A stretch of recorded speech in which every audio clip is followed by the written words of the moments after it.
समझना जरा सही से। जो श्वसन बता रहे हैं लेसन 2, लेसन 1 तो हम लोग पढ़े नहीं बहुत अच्छे तरीके से, अब लेसन 2 हम लोग पढ़ने जा रहे हैं। तो समझना श्वसन मतलब तो चीज सांस लेना। सर सांस लेना तो आखिर श्वसन का परिभाषा किस प्रकार से देंगे? तो हम कह सकते हैं कि जिस प्रक्रिया द्वारा ऑक्सीजन को शरीर के प्रत्येक कोशिका तक पहुंचाते हैं, उसी प्रक्रिया द्वारा शरीर के प्रत्येक कोशिका से कार्बन डाइऑक्साइड को क्या करेंगे? बाहर निकालेंगे। इस क्रिया को ही हम लोग क्या कहते हैं? श्वसन। बात को ध्यान देना जरा सही से। सबसे पहले हम लोग समझेंगे, जब हम लोग खाना खाते हैं ना बाबू, जब खाना खाते हैं तो क्या होता है? पचता है, और पच के बाबू ग्लूकोज बनाता है। क्या बनाता है? ग्लूकोज। क्या बनाता है सर? ग्लूकोज। ऊर्जा सब देता है इसी से। समझना जरा सही से। जब हम लोग खाना खाएं, खाना क्या हुआ? पचा, बना क्या? ग्लूकोज। क्या बना? ग्लूकोज। अब बाबू जो ग्लूकोज बना, कौन सी बना रही है? ग्लूकोज। ग्लूकोज लिखाता है ऐसे, ठीक है। जो ग्लूकोज बना, बात को ध्यान देना, शरीर के प्रत्येक कोशिका में उपस्थित है। अब यहाँ से ऑक्सीजन गया, यहाँ से क्या गया? ऑक्सीजन। और ग्लूकोज से कुछ हुआ? टकराया। ग्लूकोज से कुछ हुआ? टकराया। और जब टकराया बाबू, जैसे टकराया ग्लूकोज से कब? ऑक्सीजन, तो बबुआ इसको 3 भाग में तोड़ दिया। कितना भाग में? 3 भाग में। तो कौन कौन? तो बबुआ कार्बन डाइऑक्साइड, जल, जल और प्लस ऊर्जा। जरा समझना सही से बबुआ रे, जो ग्लूकोज हमारे शरीर में उपस्थित था, कुछ था उपस्थित, और ऑक्सीजन गया और ऐसे कुछ टकराया, और टकरा के कौची में तोड़ दिया ग्लूकोज को? तो 3 भाग में, एक कार्बन डाइऑक्साइड, जल और ऊर्जा के रूप में। बबुआ रे हमें जरूरी है, जल जरूरी है कि नहीं? जल ही जीवन है, जल है जीवन, तो जल जरूरी है कि नहीं? बबुआ रे हमें ऊर्जा चाहिए, शक्ति चाहिए कि नहीं? तो शक्ति भी जरूरी है, रख लेंगे, ऊर्जा भी रख लेंगे। बबुआ कार्बन डाइऑक्साइड नहीं हो सकता, तो जैसे जिस प्रक्रिया द्वारा ऑक्सीजन शरीर के अंदर आया था, उसी प्रक्रिया द्वारा कार्बन डाइऑक्साइड को क्या करेंगे? बाहर निकालेंगे। इस क्रिया को ही हम लोग क्या करेंगे? श्वसन। क्या कहेंगे? श्वसन। क्या कहेंगे बाबू? तो समझना जरा सही से, क्या कहेंगे? श्वसन। तो श्वसन का परिभाषा याद हुआ क्या? कि जिस प्रक्रिया द्वारा ऑक्सीजन को शरीर के अंदर ले गए थे, उसी प्रक्रिया द्वारा कार्बन डाइऑक्साइड को क्या किया? बाहर निकाले। इस क्रिया को हम लोग क्या कह दिए? श्वसन। क्या कह दिए? बबुआ रे अच्छा ऊर्जा ज्यादा हो जाएगा तब से, जैसे मान लो कोई आदमी 20,000 रुपया महीना कमा रहा, तो सर क्या 20,000 खर्चा कर देगा? नहीं नहीं नहीं, क्या करता? मान लो 10,000 खर्चा किए, 10,000 बैंक में रखे, ऐसा करते हैं कि नहीं? उसी प्रकार से बबुआ जब ऊर्जा मिल गया, शक्ति मिल गया रे, तो ऐसा तो नहीं करेंगे तुरंत खत्म कर देंगे, ऐसा नहीं, उसको जोगा के रखेंगे कि कहिया आवश्यकता पड़े कि हम एकदम लगा दे धर के। तो सब लगाएंगे कैसे? ये कहाँ रखेंगे ऊर्जा को? तो पता है ऊर्जा का घर माइटोकॉन्ड्रिया को कहा गया। किसको कहा गया? ऊर्जा का घर किसको कहा गया? माइटोकॉन्ड्रिया को। किसको कहा गया? माइटोकॉन्ड्रिया। बबुआ ओरा में ऊर्जा को जी रहता उपस्थित, ओरा में रहता है मौजूद, ठीक है, उसी में मतलब बंद रहता।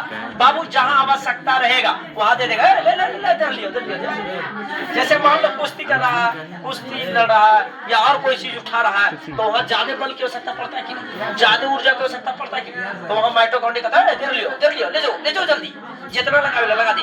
तो माइटोकॉन्ड्रिया, ठीक है, जितना आवश्यकता पड़ता है उतना क्या करते हैं हम लोग? लेते हैं। किससे? ऊर्जा माइटोकॉन्ड्रिया से। जैसे क्या होता है बबुआ जरा समझना, कभी भी बैंक में पैसा रख दिए, जही आवश्यकता पड़ता है ये निकालना तक, अरे 10,000 20,000 है, 10,000 निकाल, फिर 5,000 निकाल, फिर 5,000 निकाल लेंगे, ऐसा करते हैं कि नहीं?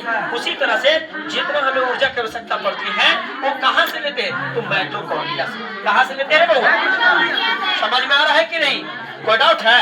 अब यहाँ जरा समझना, कोई व्यक्ति क्या करता है, देखो अभी जस्ट बोले क्या, श्वसन का परिभाषा बोले कि जिस प्रक्रिया द्वारा ऑक्सीजन को शरीर के अंदर लेके जाते हैं, उसी प्रक्रिया द्वारा कार्बन डाइऑक्साइड को क्या कहते हैं? बाहर। इस क्रिया को क्या कहते हैं? श्वसन। क्या कहते हैं? श्वसन। बबुआ रे जब हम लोग खाना खाते, खाना पचता है, क्या बनता है? ग्लूकोज। क्या बनता है? बबुआ ग्लूकोज से कौन टकराता है? ऑक्सीजन, और ऑक्सीजन टकरा के क्या बनाता है? कार्बन डाइऑक्साइड, जल और ऊर्जा बनाता है कि नहीं?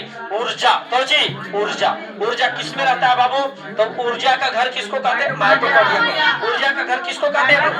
ऊर्जा का घर माइटोकॉन्ड्रिया। ऊर्जा का घर माइटोकॉन्ड्रिया बोले ना बाबू। अब जरा समझना सही से, कभी कभी हम लोग क्या करते हैं, जब दौड़ते हैं, क्या करते हैं? दौड़ते हैं। दौड़ने के क्रम में क्या होता है ना बाबू, जैसे दौड़ते हैं, क्या करते हैं? दौड़ते हैं। तो जब दौड़ते हैं ना बाबू, कैसा ओ शुरू करें, शॉर्ट। अच्छा ठीक है।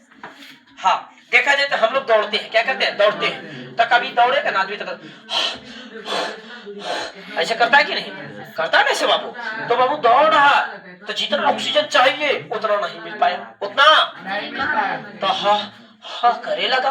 अब बबुआ जब हा हा करे लगा है, हाफे लगा है, तो उसका शरीर में लैक्टिक अम्ल का निर्माण हुआ। कौन सी लैक्टिक अम्ल। और जब लैक्टिक अम्ल का निर्माण होता है तो शरीर दर्द से दम बेचैन हो जाता है। क्या हो जाता है, बेचैन। समझ में आया कि नहीं, कोई दिक्कत नहीं। अब आगे चले, आगे चलते हैं बबुआ।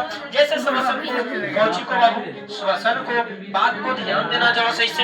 अच्छा नहीं बबुआ, हम लोग कह सकते हैं ग्लूकोज को पता है कोशिकीय ईंधन कहा गया। कोची कोशिकीय ईंधन। ईंधन मतलब कुछ होता है, ईंधन मतलब कुछ जलावन, जलने का काम होता है कि ना।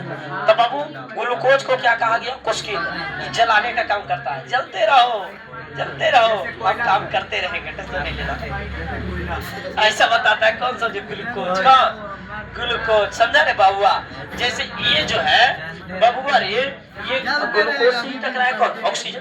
अच्छा ऑक्सीजन का वाहक कौन होता है, ऑक्सीजन का वाहक कौन होता है, ऑक्सीजन के ले जाने वाला कौन होता है, तो ऑक्सीजन को ले जाने वाला हीमोग्लोबिन होता है।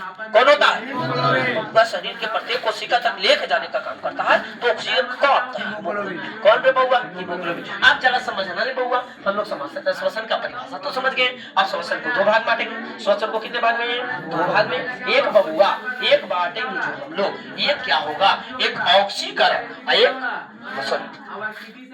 अनॉक्सी, एक ऑक्सी, एक अनॉक्सी और एक ऑक्सी, जिसको कहते हैं वायवीय। कौन सी बाबू, वायवीय। और कौन सी होता है, अवायवीय। कौन सी बउआ रे, एक होता है वायवीय और एक वायवीय और अवायवीय।